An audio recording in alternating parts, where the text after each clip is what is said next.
Umugoroba mwiza nshuti bakunzi mudukurikira kuri INOKA Kivu News. Kaze ku makuru yacu kuri uyu mugoroba wo kuwa mbere tariki 29 ukwezi kwa gatanu mwaka 2023.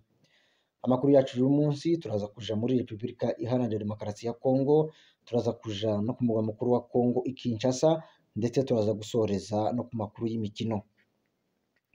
Uyu munsi tariki 29 ni umunsi wahariwe ingabo za MONUSCO, ingabo za MONUSCO kwisi. Bikavugwa ko rero mu burasirazuba bwa Republika Iharanira Demokarasi ya Kongo uhagarariza ingabo za MONUSCO, ingabo za muri Republika Iharanira Demokarasi ya Kongo, Bwana Mirhabu Dafinlo yavuze yuko ngo ingabo ze ziteguye guhangana n'ibitero ibyo ari byo byose cyangwa se n'umuntu wari we wese uzagerageza guhungabanya umutekano w'abaturage mu burasirazuba bwa Republika Iharanira Demokarasi ya Kongo. Tukiri nanone mu burasirazuba bwa Republika Iharanira Demokarasi ya Kongo, ni mu ntara y'Amajyaruguru, Bwana Constantima ni guverineri w'intara y'Amajyaruguru yavuze yuko ngo agahumuro k'umutwe wa 23 ndetse na RDF ngo biri kumvikana mu nkengero z'umujyi wa Goma ngo ndetse no mu mujyi wa Goma hagati. Bityo rero Bwana Constantima asaba abashinzwe umutekano yuko ngo bagomba gucunga umutekano mu buryo bukaze cyane, kuko isaha n'isaha umutwe wa 23 ngo na RDF bishobora gutangiza ibitero mu mujyi wa Goma. Reka tunyarukire ku mugwa mukuru wa Kongo Kinshasa.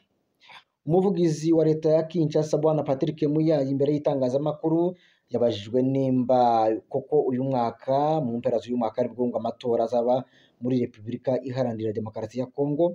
Bwana Patrick Muyaya yabwiye itangazamakuru ngo yuko takabuza ngo amatora azaba mu mpera z'uyu mwaka. Bwana Patrick Muyaya kandi yabwiye itangazamakuru yuko ngo amatora azoba mu mucyo no mu mwisanzure, yongeraho gusaba abaturage ndetse ngo n'amashirahamwe ashinzwe agateka kazina muntu yuko bagomba gufatikanya na leta ya Kinshasa kugira ngo bategure cyangwa se bacunge umutekano w'abanyagihugu kugira ngo amatora azabe mu mucyo no mu bwisanzure. Reka tunyarukire mu makuru y'imikino. Nyuma yuko shampiyona y'Ubwongereza yarayirangiye ku munsi w'ejo, biravugwa yuko Bwana Kylian Mbappe yatsindiye igihembo cy'umukinyi witwaye neza muri Ligue 1 ku nshuro ya 4 yikurikiranya.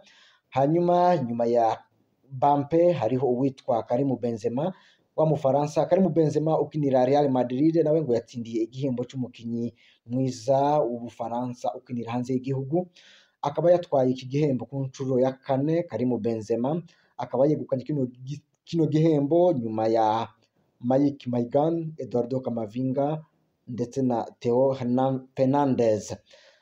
Bityo rero nanone tukiri mu makuru ya siporo cyangwa se amakuru y'imikino, Frank Hayis umutoza wa Lens yatsindiye igihembo cy'umutoza witwaye neza muri iyi sezo, aho ni muri Ligue 1 cyangwa se mu Bufaransa.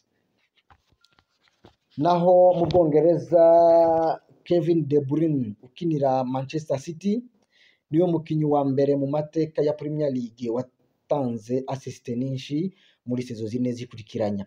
Bikavuga ko muri sezo ya 2016 2017 yatanze assist 18, 2017 2018 yatanze assist 16, 2019 2020 yatanze assist 20, 2022 2023 Bwana Kevin De Bruyne yatanze assist 16.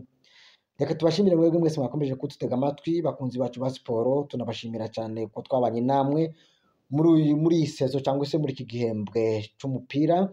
Bityo rero reka dutegereze shampiyona izatangira mu kwezi kwa 8 kuri imbere. Hanyuma rero reka tubashimire namwe mwese mwakomeje kudutega amatwi. Reka dushimire mugenzi wacu Eric Kadona wadufashe kubanga bw'ibyuma. Ahasigaye murakoze cyane, mugira ijoro ryiza, mwari kumwe na Zawadi Musenyeri nakagaruka.